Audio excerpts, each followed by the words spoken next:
నమస్తే, welcome to టీవీ49 news. చెముడులంకలో వైసీపీకి భారీ షాక్. ఆలమూరు మండలం చెముడులంక గ్రామానికి చెందిన గ్రామ సచివాలయ వాలంటీర్ ప్రముఖ వైసీపీ నాయకులు తెలుగుదేశం పార్టీలో చేరారు. గ్రామ వాలంటీర్ మద్దూరి దేవి ప్రముఖ వైసీపీ నాయకులు లంకలపల్లి ఆంజనేయులు, సొసైటీ మాజీ వైస్ ప్రెసిడెంట్ తమ్మన సూర్యచంద్రంతో పాటు పలువురికి కొత్తపేట నియోజకవర్గ తెలుగుదేశం, జనసేన, బీజేపీ కూటమి ఎమ్మెల్యే అభ్యర్థి బండారు సత్యానందరావు కండువా కప్పి పార్టీలోకి ఆహ్వానించారు.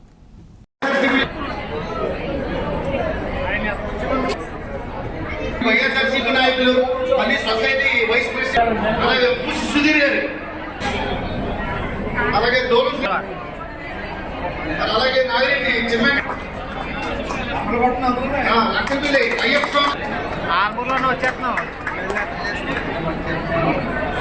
చెవురి అప్పన్న గారు. మీ అందరికీ కూడా మరొక్కసారి కృతజ్ఞతలు తెలియజేస్తా ఉన్నాను. ఇది ఒక చిత్తశుద్ధి, ఇదొక అంకిత భావం. పార్టీ ఎళ్ళ ఆ పార్టీల పట్ల ఉన్నటువంటి అంకిత భావానికి నిదర్శనం. అందుకే మీరందరూ కూడా మిట్ట మధ్యాహ్నం అయినా అందరూ సమావేశానికి హాజరయ్యారంటే అది మీకున్నటువంటి అభిమానానికి నిదర్శనం. మరి ఈనాడు మనం ఎందుకు సమావేశమయ్యాం, ఏ సందర్భంలో సమావేశమయ్యాం, ఒక్కసారి మనం మననం చేసుకోవాలి. నేడు ఎన్నికల సందర్భంలో మనం సమావేశమయ్యాం.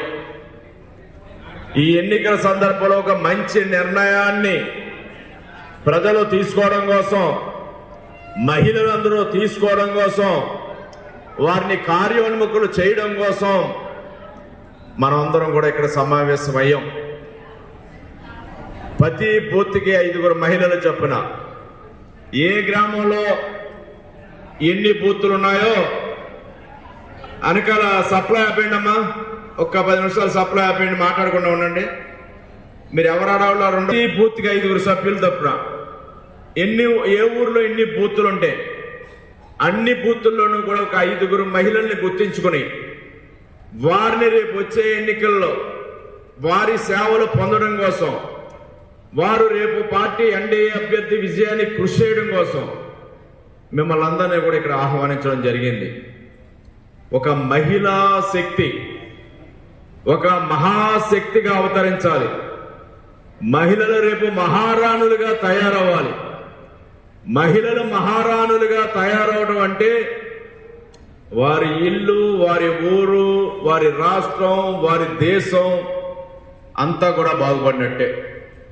మహిళలు ఎప్పుడైతే మహారాణులు అయ్యారో వారు కుటుంబం సుభిక్షంగా ఉంటుంది.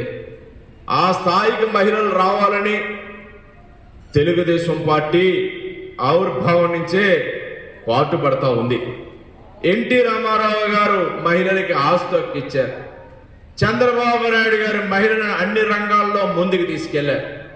రాజకీయంగా, సామాజికంగా, ఆర్థికంగా ముందడుగు పడేలా చేశారు.